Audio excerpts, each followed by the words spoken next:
Episode 14। लिन Hwan Hwan 5 दिनों तक Lang झू के घर पर रहे। उसकी चोट लगभग ठीक हो गई थी, इसलिए उसने बूढ़े ओझा के रुकने के निमंत्रण को अस्वीकार कर दिया और घर लौटने पर जोर दिया। घर साफ कर दिया गया था। पत्थर के बिस्तर पर कंबलों को नए कंबलों से बदल दिया गया था। तहखाना मांस और सब्जियों से भरा हुआ था और रसोई के कोने में जलाऊ लकड़ी का ढेर बहुत ऊंचा था। ऐसा लग रहा था कि कुछ भी बदला नहीं है, केवल बाई दी ही गई थी। लिन हुआन हुआन ने सोचा कि वह कुछ करने के लिए बाहर गया है, इसलिए उसने इसके बारे में ज्यादा नहीं सोचा। वह घर पर चुपचाप बाई दी के लौटने का इंतजार करने लगी और बाई दी के साथ अपने भविष्य के बारे में सोचने लगी। बाई दी हमेशा उसके प्रति दयालु रही थी और उसके मन में उसके लिए एक नर्म स्थान था। यदि और कुछ नहीं हुआ तो वह उसे एक साथी के रूप में अपना लेगी और अपना शेष जीवन शांति से बिताएगी। लेकिन वह अभी उसके साथ सेक्स नहीं करना चाहती थी। ऐसा इसलिए नहीं था क्योंकि वह सहमी हुई थी, बल्कि इसलिए क्योंकि उसकी वह चीज उसके लिए बहुत बड़ी थी। फटने के दर्द के बारे में सोचते ही उसे ठंडे पसीने आ गए। लिन हुआन हुआन को एहसास हुआ कि यह बाई डी के लिए उचित नहीं था। वह एक पुरुष था और उसका एक साथी था, फिर भी वह नहीं कर सका जो साथियों के बीच अपेक्षित था। लेकिन वह सचमुच दर्द में थी। भले ही वह अंत में पूरी तरह से अंदर नहीं गया था और बमुश्किल उसके सिरे को निचोड़ा था, फिर भी उसे इतना दर्द हो रहा था कि उसे ऐसा लग रहा था जैसे वह फटने वाली है। लिन हुआन हुआन ने अपनी आंखें बंद कर ली और अपने दिल में डर को दबा दिया। वह इंतजार करना और देखना चाहती थी। उसे उम्मीद थी कि दर्द से निपटने का कोई तरीका होगा, लेकिन अगर वह काम नहीं करता तो उसे बाई डी से दूसरा साथी ढूंढने के लिए कहना पड़ता। वह उसे नीचे नहीं लाना चाहती थी और चूंकि वह उसे वह नहीं दे सकी जो वह चाहता था, वह उसे वास्तव में खुशहाल जीवन जीने के लिए स्वतंत्र कर देगी। जहां तक खुद की बात है, लिन हुआन हुआन को लगा कि उसे चले जाना चाहिए, लेकिन वह बाई डी से अलग होना बर्दाश्त नहीं कर सकी। आखिरकार वह पहला व्यक्ति था जिसे उसने इस दुनिया में आने के बाद देखा था। वह व्यक्ति था जो पिछले 20 वर्षों में भी उसके प्रति सबसे दयालु रहा था और इसलिए उसने उससे बहुत उम्मीदें लगा रखी थी। वह स्वार्थी रूप से यह सोचकर अपने आप को रोक नहीं सकी कि यदि वह चाहे तो वह उसके साथ भाई बहन का रिश्ता बना सकती है। इस तरह वे करीबी परिवार के सदस्यों के रूप में बने रह सकते हैं। पूरा दिन बीत जाने के बाद भी बाई दी वापस नहीं आई। लिन हुआन हुआन को अंततः महसूस हुआ कि कुछ गड़बड़ है। वह श्वांग यू को खोजने के लिए अगले दरवाजे पर गई। क्या आप जानते हैं कि बाई दी कहाँ गई थी? बाग का नाम सुनकर श्वांग यून दुखी हो गया। मुझे नहीं पता, वह बोले। लिन हुआन हुआन ने उत्सुकता से कहा, बाई दी चली गई है। वह पूरे दिन वापस नहीं आया और मुझे उसकी चिंता हो रही है। क्या आपको लगता है कि उसने चट्टानी पहाड़ छोड़ दिया है? श्वांग यून ने भौहें चढ़ा दी। बाहर पहले से ही भारी बर्फबारी हो रही है। इस समय कोई भी जानवर बाहर नहीं निकलेगा। वह कम तापमान निश्चित रूप से उसे मौत के घाट उतार देगा। लिन हुआन हुआन ने उससे विनती की, क्या आप उसे ढूंढने में मेरी मदद कर सकते हैं? श्वांग यून बाई डी से बिल्कुल भी परेशान नहीं होना चाहता था, लेकिन वह वास्तव में लिन हुआन हुआन के इधर उधर भटकने से चिंतित था, इसलिए वह उसके अनुरोध पर सहमत हो गया। उन दोनों ने बहुत देर तक चट्टानी पहाड़ की खोज की, लेकिन उन्हें बाई डी का कोई निशान नहीं मिला। अंत में लैंग जू ने उन्हें एक सुराग दिया। कुछ दिनों के दौरान वह धीरे धीरे ठीक हो रही थी। बाई डी हर दिन उससे मिलने आती थी। उसने सुना था कि सोर्सिंग लीफ फ्रूट्स महिलाओं के लिए बहुत पौष्टिक होते हैं, लेकिन मेरे पास जो 2 थे वे मैंने पहले ही इस्तेमाल कर लिए थे, इसलिए उन्होंने उन्हें ढूंढने में मेरी मदद करने की पेशकश की। जब लिन हुआन हुआन ने ये सुना तो वह और भी अधिक चिंतित हो गई। मुझे मत बताओ कि वह वास्तव में सोर्सिंग लीफ फ्रूट की तलाश में गया था। लैंग झू की अभिव्यक्ति बहुत गंभीर थी। उस समय मैंने सोचा कि वह सोर्सिंग लीफ फ्रूट्स की तलाश करने से पहले बर्फ पिघलने का इंतजार करने की योजना बना रहा था, इसलिए मैंने इसे दिल पर नहीं लिया। लेकिन अब ऐसा लगता है कि वह सोर्सिंग लीफ फ्रूट्स की तलाश में गया है। बाहर ठंड है, वह सोर्सिंग लीफ फ्रूट्स ढूंढने की उम्मीद कैसे कर सकता है? वह इतना मूर्ख क्यों है? लिन हुआन हुआन चिंता से जल रही थी। नहीं, मैं उसे अकेला नहीं छोड़ सकता। मुझे उसे ढूंढना होगा और वापस लाना होगा। श्वांग यू ने उसका हाथ पकड़ लिया। उतावले मत बनो, बाहर भारी बर्फबारी हो रही है और आप अभी अभी ठीक हुए हैं। यदि आप अभी बाहर जाएंगे तो आपको शीतदंश हो जाएगा। लेकिन बाई दी अभी भी बाहर है। मुझे उसे वापस लाना होगा। मैं उसे ढूंढने में आपकी मदद करूंगा, उन्होंने निर्णायक ढंग से कहा। बस रुको, मैं उसके साथ वापस आऊंगा। लिन हुआन हुआन ने अपनी आंखें चौड़ी की और आश्चर्य से उसकी ओर देखा। आप? वह पूछना चाहती थी कि वह उसके साथ इतना अच्छा व्यवहार क्यों कर रहा है, लेकिन ऐसा लग रहा था कि श्वांग यून को पता था कि वह ही पूछेगी और उसने उसे पहले ही रोक दिया। आप रॉक वुल्फ जनजाति के मेहमान हैं। भेड़िया जनजाति के मुखिया के रूप में मैं निश्चित रूप से तुम्हें मरने के लिए नहीं छोड़ सकता। उसके शब्द गरिमापूर्ण थे, लेकिन बूढ़े जादूगरनी ने, जो उसे बहुत अच्छी तरह से जानता था, उसकी एक भी बात पर विश्वास नहीं किया।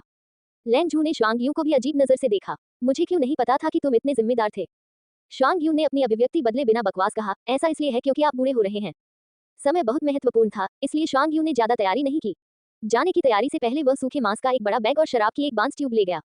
इंतजार। लिन हुआन हुआन ने धीरे से अपने ऊपर जानवरों की खाल से बना एक लबादा लपेटा और उसके हाथ में टिंडर भर दिया। रास्ते में सावधान रहो। वह रुकी, फिर धीरे से बोली, अगर तुम उसे नहीं ढूंढ पा रहे हो तो तुम्हें वापस आ जाना चाहिए। वह श्वांग यून को सिर्फ इसलिए नहीं खो सकती थी क्योंकि बाई डी चली गई थी। श्वांग यून ने उसके प्यारे छोटे चेहरे को देखा और मदद नहीं कर सकी, लेकिन पूछा, अगर मैं इस बार सुरक्षित लौट आया तो क्या आप मुझसे एक वादा करेंगे? लिन हुआन हुआन ने आश्चर्य से उसकी ओर देखा। उसकी गहरी हरी आंखें गहरी और आकर्षक थीं। उसके पतले होंठ, जो हमेशा उससे मजाकिया शब्द कहते थे, इस समय थोड़े मुड़े हुए थे। उसके छोटे चांदी सफेद बाल नीचे गिर गए, जिससे उसकी तीखी भौहें ढंक गईं। उसका हृदय अचानक अनियंत्रित रूप से तेज हो गया। जब उसने देखा कि वह चुप है, तो वह खुद को रोक नहीं सका, लेकिन पूछा, क्या तुम करोगे? लैंग झू, जो बगल से देख रहा था, उन्हें परेशान करने से बहुत डर रहा था, लेकिन अंततः वह बोलने से खुद को नहीं रोक सका। हुआन हुआन, शुआंग यून इस बार तुम्हारे लिए अपनी जान जोखिम में डाल रहा है। उसे हाँ कहो, ऐसा न हो कि वह असहज महसूस करे और बाहर किसी दुर्घटना का शिकार हो जाए। जब उसने आखिरी वाक्य सुना तो लिन हुआन हुआन का दिल कड़ा हो गया। वह किसी और चीज की परवाह नहीं कर सकी और जल्दी से उत्तर दिया, ठीक है। ठीक है, जब तक आप सुरक्षित लौट सकते हैं, मैं किसी भी बात पर सहमत हो जाऊंगा। वह जो उत्तर चाहता था उसे पाने के बाद शांग यून के होठों पर मुस्कान आ गई। इस मुस्कुराहट में उपहास या तिरस्कार का लेश भी नहीं था, बल्कि ये दिल से निकली मुस्कुराहट थी। यह इतना शुद्ध था कि किसी का भी दिल धड़कने लगा। आप ये कहा, अपने शब्द से पीछे नहीं हटना। लिन हुआन हुआन ने अपने धड़कते दिल को ढंक लिया और उसकी जलती हुई निगाहों से बच गई। लज्जित होकर उसने दृढ़ता से कहा, चिंता मत करो, मैं जो कहूंगी वह अवश्य करूंगी। बर्फ लगातार गिर रही थी और पहाड़ से नीचे जाने का रास्ता बर्फ से अवरुद्ध हो गया था। शांग यून ने गुफा के मुहाने पर चट्टान की दीवार पर एक रस्सी बांध दी थी। उसने रस्सी पकड़ ली और धीरे धीरे नीचे सरक गया। लिन हुआन हुआन गुफा के प्रवेश द्वार पर खड़ा था और अपनी आकृति को विशाल बर्फ में गायब होते देख रहा था। उसके दिल में चिंता चरम पर पहुंच गई। बाहर बर्फीला तूफान बहुत तेज था। थोड़ी ही देर बाद लिन हुआन हुआन का शरीर बर्फ से ढक गया। लैन जू ने उसे वापस गुफा में खींच लिया। ज्यादा चिंता मत करो, शुआंग यून पहले भी बर्फ में शिकार के लिए निकल चुका है। उनके पास बर्फ से निपटने का अनुभव है, वह निश्चित रूप से ठीक हो जाएगा। लिन हुआन हुआन ने अपने हाथों को अपनी छाती के सामने रखा और चुपचाप शुआंग यून और बाई डी के लिए प्रार्थना की। शुआंग यून पूरे 3 दिनों के लिए गया हुआ था। लिन हुआन हुआन हर दिन बेचैन रहती थी। जब भी वह खाली होती, वह गुफा के द्वार तक दौड़ती और उनके लौटने का इंतजार करती। लैन जू ने कई बार उसे मनाने की कोशिश की, लेकिन हर बार असफल हो जाता। अंत में उसके पास गुफा के प्रवेश द्वार पर उसके साथ इंतजार करने के अलावा कोई विकल्प नहीं था। लिन हुआन हुआन धीरे धीरे जानवरों की खाल के नीचे घुस गई। उसकी आंखें सामने विशाल बर्फ को घूर रही थी। वे वापस आएंगे, है ना? उसके जमे हुए चेहरे को देखकर लैन झू का दिल दुख गया। वे निश्चित रूप से वापस आएंगे, क्योंकि आप अभी भी घर पर उनका इंतजार कर रहे हैं। वे तुम्हें पीछे छोड़ना बर्दाश्त नहीं कर सकते। जब लिन हुआन हुआन ने ये सुना तो उसका गला रुंध गया और वह रोना चाहती थी। ये सब मेरी गलती है। अगर मैंने उन्हें शराब नहीं दी होती तो बाई डी ने अपनी भावनाओं पर नियंत्रण नहीं खोया होता और उनकी और शांगियों की जान को खतरा नहीं होता। ये सब मेरी गलती है। लैन झू ने उसके कंधे को थपथपाया और उसे सांत्वना दी। अपने आप को बहुत अधिक दोष मत दो, आपने कुछ भी गलत नहीं किया। उन्होंने चट्टानी पहाड़ को खतरनाक जानकर छोड़ दिया क्योंकि वे आपकी रक्षा करना चाहते हैं। मैं उनकी दया के योग्य नहीं हूँ। लिन हुआन हुआन अंततः अपना चेहरा ढंकने और रोने से खुद को नहीं रोक सकी। शुआंग यून सही है, मैं मूर्ख और बेकार हूँ। मैं कुछ नहीं कर सकता। उन्हें मेरे लिए अपनी जान जोखिम में नहीं डालनी चाहिए। इतनी ठंड थी कि जब उसके आंसू बहते थे तो वे जल्दी ही जम जाते थे। उसका चेहरा तुरंत ठंडा पड़ गया। लैन झू ने जल्दी से उसे गुफा में खींच लिया और उसके चेहरे पर बर्फ हटाने में उसकी मदद की। उन्होंने बेबसी से कहा, शुआंग यून सिर्फ अपने शब्दों में बुरा है, लेकिन उसका दिल बुरा नहीं है। उन्होंने अतीत में जो शब्द कहे हैं उन्हें दिल पर न लें। लिन हुआन हुआन धीरे से सिसकने लगी। वह सच कह रहा था, मैं उसे दोष नहीं देता। क्या सच्चाई? वह जो कहता है उसका मतलब यह नहीं है। वह कहता है कि वह तुमसे नफरत करता है, लेकिन वह वास्तव में तुम्हारा साथी बनना चाहता है। लिन हुआन हुआन बहुत आश्चर्यचकित था। यह असंभव है ना? वह मेरा साथी कैसे बनना चाह सकता है? क्या वह महिलाओं से नफरत नहीं करता? वास्तव में एक कारण है कि शुआंग यून महिलाओं से नफरत करता है। चूंकि अब मेरे पास करने को कुछ नहीं है, इसलिए मैं तुम्हें कहानी सुनाता हूँ। लैन झू ने अपनी बड़ी सफेद दाढ़ी पर हाथ फेरा और धीरे से कहा, जब शांग यू बहुत छोटा था तो उसके पिता को उसके साथी ने मार डाला था। लिन हुआन हुआन स्तब्ध रह गया। क्या उसके पिता की सहेली उसकी मां नहीं है? ये सही है। शुआंग यून की मां एक समय भेड़ियों की दौड़ में सबसे अच्छी दिखने वाली महिला थी और उसके आसपास बहुत सारे पुरुष प्रेमी थे। शुआंग यून के पिता उसके प्रति बहुत अच्छे थे। ये जानते हुए कि उसे फायर ड्रैगन बर्ड के अंडे खाना पसंद है, उसने उसके लिए अंडे ढूंढने का जोखिम उठाया। दुर्भाग्य से उसे एक वयस्क फायर ड्रैगन बर्ड ने काट लिया था। बाद में उस महिला ने शुआंग यू के पिता को बहुत बेकार होने के कारण तुच्छ जाना और उसे निर्दयतापूर्वक त्याग दिया। शुआंग यून के पिता इतने सदमे में थे कि वह इससे बच नहीं सके और उनकी मृत्यु हो गई। लिन हुआन हुआन हैरान था। भले ही उसे एक महिला ने छोड़ दिया हो, शुआंग यू के पिता ने इस वजह से जीवित रहने की उम्मीद नहीं छोड़ी होगी, है ना? क्या उसके पास अभी भी शुआंग यून नहीं था? उसे अपने बेटे को संभाल कर रखना था। लैन जू ने उसे अजीब नजरों से देखा। नहीं बूझते हो, प्रत्येक नर जानवर अपने जीवनकाल में केवल एक मादा साथी रख सकता है। यदि महिला द्वारा उसे त्याग दिया जाता है तो पुरुष को साथी अनुबंध का खामियाजा भुगतना पड़ेगा। वह चरम पीड़ा आम लोगों के लिए अकल्पनीय है। लिन हुआन हुआन इस दुनिया के मूल निवासी नहीं थे और उन्हें इस दुनिया के बारे में ज्यादा जानकारी नहीं थी। उसने मूल रूप से सोचा था कि संभोग विवाह के समान था। दोनों जानवर जीवन भर एक साथ रहेंगे। यदि वे अब साथ नहीं रहना चाहते तो वे अलग हो जाते। वैसे भी आधुनिक समाज में तलाक अब दुर्लभ नहीं रह गया है, लेकिन इस दुनिया में तलाक का कोई अस्तित्व नहीं दिखता। यदि किसी नर जानवर को छोड़ दिया जाए तो यह मरने से अलग नहीं होगा। परिणाम बहुत अधिक थे। लिन हुआन हुआन दुखी होने के अलावा कुछ नहीं कर सका। नर जानवर बहुत दयनीय होते हैं। लैन जू ने आह भरी, इसमें कोई मदद नहीं कर रहा है। महिलाएं बहुत कम हैं। वह रुका और उसे गंभीरता से याद दिलाया, यदि आप भविष्य में संभोग करते हैं तो नर जानवरों को न छोड़ें। लिन हुआन हुआन ने सिर हिलाया, मैं निश्चित रूप से नहीं करूंगा। लैन जू ने जारी रखा, अपने पिता की तरह शुआंग यून एक सिल्वर फ्रॉस्ट व्हाइट वुल्फ है। आपने शुआंग यून को उसके असली रूप में देखा होगा, है ना? क्या वह सुंदर नहीं है? लिन हुआन हुआन ने धीरे से सिर हिलाया, हाँ, वह बहुत सुंदर है। शुआंग यून के पिता की मृत्यु के बाद उनकी लाश एक सिल्वर फ्रॉस्ट व्हाइट वुल्फ में बदल गई। जिस मादा ने उसे छोड़ दिया था उसे उसके बालों से बहुत लगाव था और वह चाहती थी कि कोई उसके बालों को छील दे। इसने श्वांग यून को गुस्से से पागल कर दिया। श्वांग यून ने अपने पिता की लाश की रखवाली की और अगर कोई उसके पास जाने की हिम्मत करता तो वह उन्हें काट लेता। ऐसा तब तक जारी रहा जब तक लाश से बदबू न आने लगी। तभी उस महिला के पास सिल्वर फ्रॉस्ट व्हाइट वुल्फ के फर पर हाथ डालने के अलावा कोई विकल्प नहीं था। इस बिंदु पर लैंग जू एक लंबी आह छोड़ने के अलावा कुछ नहीं कर सका। उस समय वह अभी भी एक बच्चा था, लेकिन उसे अपने पिता के शरीर को अपने सामने थोड़ा थोड़ा करके सड़ते हुए देखना पड़ा। उनके स्वभाव को बहुत बड़ा झटका लगा, जिसके कारण वह महिलाओं से विशेष रूप से नफरत करने लगे। श्वांग यून के पिता ने अपनी महिला की देखभाल करने की पूरी कोशिश की थी, लेकिन अंततः उन्हें छोड़ दिया गया। वह अपनी मृत्यु के बाद भी शांति से नहीं रह सका और मादा द्वारा उसकी खाल लगभग उधेड़ दी गई। महिलाओं की क्रूरता और निर्ममता श्वांग यून के दिल में घर कर गई, जिससे वह सभी महिलाओं से घृणा करने लगा। लिन हुआन को श्वांग यू से सहानुभूति थी। जिस किसी को भी ऐसी चीज का सामना करना पड़ा तो वह पागल हो जाएगा। उसने मन ही मन खुद से कहा कि भविष्य में जब वह उससे मिलेगी तो उसे उसके प्रति विनम्र रहना होगा। उसे उससे झगड़ा करना बंद करना पड़ा। ये सोचकर लिन हुआन फिर से गुफा से बाहर देखने के अलावा कुछ नहीं कर सका। श्वांग यून और बाई डी अभी तक वापस क्यों नहीं आए? उसी समय म्यू जियान घबराहट में भाग गया। हुआन, ये बुरा है, कोई तुम्हारे घर से चोरी कर रहा है क्या? लिन हुआन की अभिव्यक्ति बदल गई और वह तुरंत वापस भाग गई। लैंग जू ने मू जियान से कहा, जाओ और अपने परिवार के सभी पुरुषों, साथ ही जनजाति के अन्य युवा पुरुषों को ले आओ। जितना हो सके उतना प्राप्त करें। उन्हें मदद के लिए हुआन के घर भेजें। उसने उत्तर दिया, ठीक है। फिर वह मदद के लिए पुकारने के लिए दौड़ पड़ी। लैंग जू लिन हुआन का पीछा करने ही वाला था कि अचानक उसे एहसास हुआ कि चट्टान की दीवार से लटकी रस्सी हिल गई है। उसकी आंखें चमक उठी और वह तुरंत नीचे देखने के लिए गुफा से बाहर निकला। दरअसल उसने दो आकृतियों को धीरे धीरे ऊपर चढ़ते देखा। आखिरकार वे वापस आ गए। अल्पविराम। जब लिन हुआन घर पहुंची तो उसने कुछ पुरुषों को सामान बाहर ले जाते हुए देखा। उसने जो फर्नीचर बनाया था उसे हटा दिया गया था और भूनी हुई खाल को जमीन पर ढेर कर दिया गया था। क्रोधित होकर वह आगे बढ़ी और एक नर को पकड़ लिया। आप क्या कर रहे हो? यह मेरा घर है, इसे नीचे रखें। नर ने जब देखा कि वह एक मादा है और साथ ही एक सुंदर लड़की है तो वह शर्मा गया। हम आपसे कुछ उधार लेने आए हैं। आपका क्या मतलब है? क्या आपने मुझसे अनुमति मांगी? आप बिना पूछे चोरी कर रहे हैं। तुम चोरी कर रहे हो। मैंने उनसे कुछ उधार लेने के लिए कहा, ली वेई ने कहा, जब वह अपने बड़े स्तनों को बाहर की ओर निकालकर चल रही थी। चूंकि आपके पुरुष चले गए हैं और आप ये सब अकेले पूरा नहीं कर पाएंगे, आप हमारे साथ भी कुछ साझा कर सकते हैं। जब लिन हुआन ने देखा कि यह वही है तो उसने तुरंत भौहें सिकोड़ ली और गुस्से से कहा, अगर तुम्हें खाना चाहिए तो खुद शिकार करने जाओ, मेरे घर से मांस का एक टुकड़ा भी लेने के बारे में मत सोचना।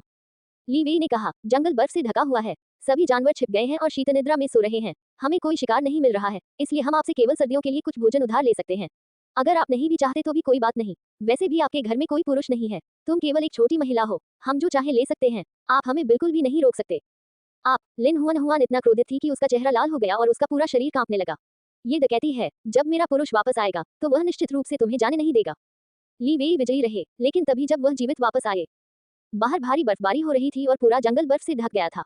उस सफेद बाघ जानवर का जीवित लौटना असंभव था। वह बहुत पहले ही मर गया होगा। इसकी वजह यह थी कि ली वेई बिना किसी डर के आकर चीजें छीन सकती थी। ली वेई के शब्दों ने निस्संदेह लिन हुआन की दुखती रग पर असर किया था। बाई डी और श्वांग यून के वापस न लौट पाने से ज्यादा उसे किसी बात का डर नहीं था। ली वेई ने लिन हुआन की चिंतित और असहाय अभिव्यक्ति का आनंद लिया। वह और भी खुशी से मुस्कुराई। वह लिन हुआन के पास गई और उसकी ठुड्डी पर जोर से चुटकी काट ली। देखो, तुम्हारा छोटा सा चेहरा कितना नाजुक है। यदि हाँ कियू को तुम पसंद नहीं आए होते तो मैंने तुम्हारा कष्टप्रद चेहरा नष्ट कर दिया होता। भाड़ में जाओ। लिन हुआन अपनी पूरी ताकत से उससे टकराई। सावधानी से पकड़े जाने पर ली वेई लड़खड़ाकर वापस आ गई और गलती से जानवरों की खाल के एक टुकड़े पर उनका पैर पड़ गया जो जमीन पर गिरा हुआ था। उसका पैर फिसल गया और वह जोर से जमीन से टकरा गई। वह जमीन पर पसरी हुई पड़ी थी। जिन पुरुषों को वह अपने साथ लाई थी उन्होंने देखा और तुरंत उसकी मदद की और चिंता के साथ पूछा कि क्या उसे चोट लगी है। ली वेई को बेहद अपमानित महसूस हुआ। उसने लिन हुआन की ओर इशारा किया और अपने दांत पीस लिए। उसे पकड़ो, मैं उसे अवश्य सबक सिखाऊंगा। नर जानवरों ने एक दूसरे की ओर देखा। हालांकि उन्हें ली वेई की बात सुननी चाहिए। लिन हुआन अभी भी एक महिला थी और बहुत अच्छी दिखने वाली आकर्षक महिला थी। उनमें से कोई भी ऐसा करने के लिए स्वयं को तैयार नहीं कर सका। नर जानवरों की झिझक ने ली वेई को और अधिक क्रोधित कर दिया। वह सबसे खूबसूरत महिला थी। सभी पुरुषों को उसकी बात सुननी चाहिए। लेकिन अब वे दूसरी महिला के लिए उसकी बोली लगाने से इनकार कर रहे थे। इससे निस्संदेह ली वेई को संकट का गहरा एहसास हुआ। वह चाहती थी कि वह लिन हुआन को तुरंत मार सके, लेकिन कई जानवर उसे देख रहे थे, इसलिए वह लिन हुआन के साथ कुछ नहीं कर सकी। एक महिला की हत्या का अपराध बहुत गंभीर था। भले ही वह एक महिला हो, वह परिणामों से बचने में सक्षम नहीं हो सकती। ली वेई ने अपनी आंखें घुमाई और अचानक एक विचार आया। वह मुड़ी और थोड़ी दूरी पर मौजूद एक नर जानवर को चिल्लाने लगी, हाँ कियू, अपनी महिला को यहाँ से बाहर निकालो, वह रास्ते में है। या कियू, जो शो देखने के लिए कुछ ही दूरी पर खड़ा था, को बुलाया गया। उसके पास आगे बढ़ने और धीरे धीरे लिन हुआन तक चलने के अलावा कोई विकल्प नहीं था।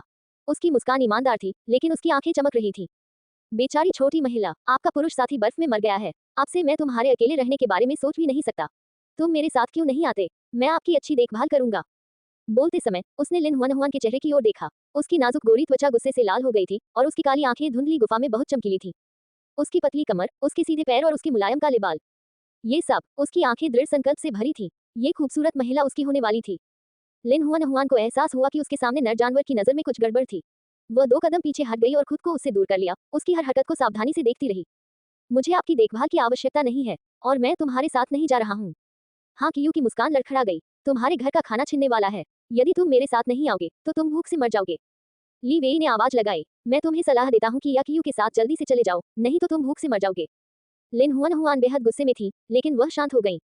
उसने पहले या कियू को देखा, फिर ली वेई को। उसने अचानक पूछा, वास्तव में आप दोनों आपस में मिले हुए हैं, है ना? एक डकैती करना चाहता है, तो दूसरा अपहरण करना चाहता है। कितनी अच्छी योजना है, लेकिन तुम दोनों बहुत बेशर्म हो। ली वेई और याकियू के चेहरे, जिनकी योजनाओं को देखा जा चुका था, दोनों का चेहरा फीका पड़ गया। ली वेई ने उग्रता से कहा, हाँ कियू, तुम किसका इंतजार कर रहे हो? जल्दी करो और इस मादा को ले जाओ। मैं उसे दोबारा नहीं देखना चाहता। हाँ, कियू ने लिन हुआन हुआन की कलाई पकड़ ली। उनका लहजा अभी भी नर्म था, लेकिन उनकी ताकत बेहद मजबूत थी। छोटी महिला, भले ही आप आज जाना नहीं चाहती, आप केवल मेरे पीछे आ सकती हैं। अन्यथा मैं तुम्हें केवल सबके सामने चोद सकता हूँ। मैं विदा नहीं ले रहा हूँ। मुझे जाने दो। लिन हुआन हुआन ने सख्त संघर्ष किया। उस पल वह बहुत डरी हुई थी। हालांकि वह एक वयस्क नर जानवर से लड़ने के लिए बहुत कमजोर थी। उसे आसानी से वश में कर लिया गया और जमीन पर गिरा दिया गया। लिन हुआन हुआन भयभीत होकर चिल्लाया, नहीं, भाड़ में जाओ, छूना नहीं मुझे। आसपास के कुछ नर जानवर अब इसे बर्दाश्त नहीं कर सके और उन्होंने ली वेई को रोकने की कोशिश की, लेकिन उसने उन्हें घूर कर देखा। ली वेई ने लिन हुआन हुआन की निराशा भरी नजर का आनंद लिया और उसने आग में घी डालने का काम किया। हाँ कियू, अगर तुम पुरुष हो, तो तुरंत उसका बलात्कार करो। जब तक आप उसके साथ बलात्कार करते रहेंगे, तब तक वह आपकी साथी रहेगी। इससे कोई फर्क नहीं पड़ता कि उसके बाद आप उसके साथ क्या करते हैं। हाँ, कियू ने महिला की ओर देखा। वास्तव में, विशेषकर चून कि वहां बहुत से लोग देख रहे थे, जिससे वह और भी अधिक उत्साहित हो गया। उसने अपने मुंह के कोने को चाटा और उसकी छुपी हुई पोशाक तक पहुंच गया। छोटी महिला, मैं तुम्हें वापस ले जाना चाहता था और तुमसे प्यार करना चाहता था। दुर्भाग्य से आप बहुत अवज्ञाकारी हैं। मैं तुम्हें अब केवल सबक सिखा सकता हूँ। लिन हुआन हुआन ने उसकी पोशाक को कसकर पकड़ लिया और उसे छोड़ने से इनकार कर दिया। भले ही तुम मेरे साथ बलात्कार करो, मैं निश्चित रूप से तुम्हें छोड़ दूंगी। चाहे मैं मर भी जाऊं, मैं तुम्हें नहीं छोड़ूंगा। नर जानवरों के लिए त्याग दिया जाना बहुत गंभीर मामला था। यहाँ तक कि निडर हाँ कियू भी उसकी बातों से हैरान रह गई। हाँ कियू रुक गया, जारी रखने से डर रहा था। मेट अनुबंध की प्रतिक्रिया उसके सहन करने के लिए बहुत अधिक थी। जब ली वेई ने ये देखा तो वह बहुत दुखी हुई। कितना बेकार कूड़ा कचरा है। वह बोलने ही वाली थी कि किसी ने उसे पीछे से लात मारी। वह आगे की ओर मुंह करके फर्श पर गिरी। उसकी नाक जमीन पर लगी और तुरंत बहुत खून बहने लगा। ली वेई की नाक दर्द से भर गई जब उसके पुरुष साथियों ने उसे अपने पैरों पर खड़ा होने में मदद की। किसने मुझे लात मारी? वह भयंकर दहाड़ने लगी। आगे आना। भीगा हुआ शांग युन धीरे से बाहर निकला। वह बर्फ से ढका हुआ था, उसके छोटे चांदी जैसे सफेद बाल पानी से टपक रहे थे। उसकी संकीर्ण गहरी हरी आंखें मानो खंजर चला रही थी। मैंने तुम्हें लात मारी, आप इसके बारे में क्या करना चाहते हैं? ली वेई की आंखें अविश्वास से चौड़ी हो गईं। तुम वापस क्यों आए? क्या तुम वहां नहीं मरे? चिंता मत करो, भले ही आपका पूरा परिवार मर जाए, फिर भी मैं जीवित और स्वस्थ रहूंगा। ये देखकर याकियू ने भागने की कोशिश की, लेकिन शांग यू ने उसे गर्दन से पकड़ लिया। आप छोड़ना चाहते हैं? यह इतना आसान नहीं है। इसके साथ ही उसने अपनी मुट्ठी उसके पेट में मार दी।